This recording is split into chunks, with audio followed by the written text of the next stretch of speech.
Tendance, mon ami. Chaque soir en ouverture de Smart Bourse, nous retrouvons Pauline Gratel qui vous apporte les infos clés du jour sur les marchés. Bonsoir. Pauline. Et donc le suspense est à son comble avec ce coup de théâtre dans la saga Warner Bros. Discovery. Oui, Paramount revient dans la compétition en présentant une offre de rachat concurrente à celle de Netflix. Contrairement à Netflix qui ne souhaite acquérir que Warner Bros, ses licences et HBO Max, Paramount propose d'acheter l'ensemble de Warner Bros Discovery. L'entreprise met sur la table une offre de $30 par action en cash entièrement, ce qui correspond à près de 110 milliards de dollars dettes comprises contre 83 milliards pour la proposition de Netflix. Warner Bros bondit de 15%.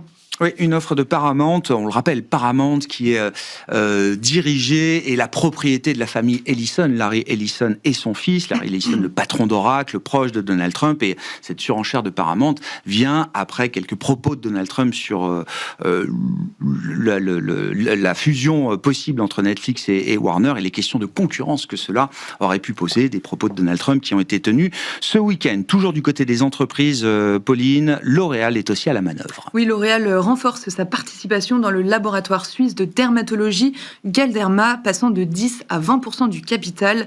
Galderma progresse de plus de 1% et L'Oréal cède 2%.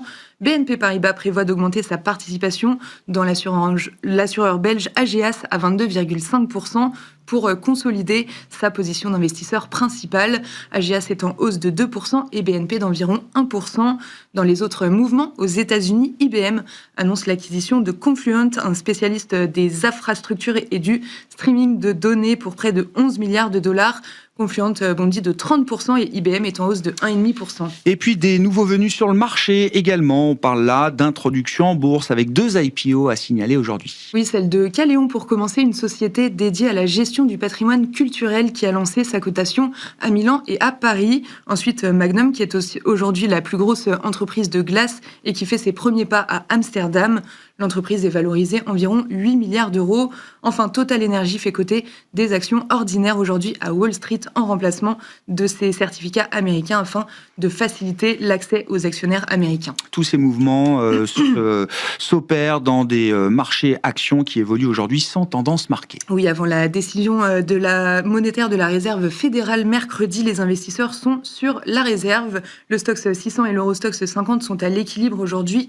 En France, le CAC 40 est sans tendance autour de 8100 points. Aux États-Unis, les indices ont ouvert en ordre dispersé. À noter aussi la remontée de l'indice VIX de la volatilité de plus de 6%, au-delà de 16 au cours de la séance. Qu'en est-il des marchés obligataires en ce début de semaine, Pauline ? Le rendement américain à 10 ans poursuit sa remontée pour évoluer aujourd'hui autour de 4,15%.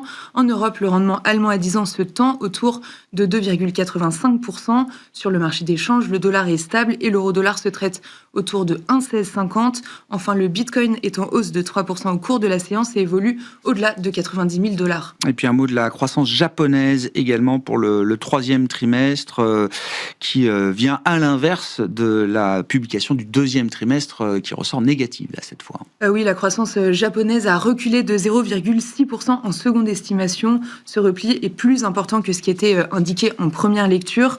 Côté obligataire, le rendement japonais à 20 ans inscrit encore un nouveau plus haut historique au-delà de 2,90% et le rendement à 10 ans flirte avec les 2% au cours de la séance. Et puis force est de constater que le commerce chinois se déroule bien, Pauline. Oui, l'excédent commercial dépasse les 110 milliards de dollars en novembre. C'est le troisième plus important jamais enregistré en un seul mois. Surtout en seulement 11 mois, l'excédent commercial chinois a atteint les 1000 milliards de dollars du jamais vu dans toute l'histoire. Le CSI 300 a clôturé en hausse de près de 1% et le rendement chinois à 10 ans s'est détendu. Quel sera le programme de demain sur les marchés, Pauline ? Demain, la Réserve fédérale entamera donc sa réunion de politique monétaire dont on connaîtra la décision mercredi. Le BLS publiera 2 enquêtes JOLTS, une pour septembre et une pour octobre. En France, le budget de la sécurité sociale sera voté à l'Assemblée nationale. Olivier Faure, le patron du PS, a appelé à voter pour. Sur le PLF 2026, le Sénat doit voter l'ensemble du texte le 15 décembre.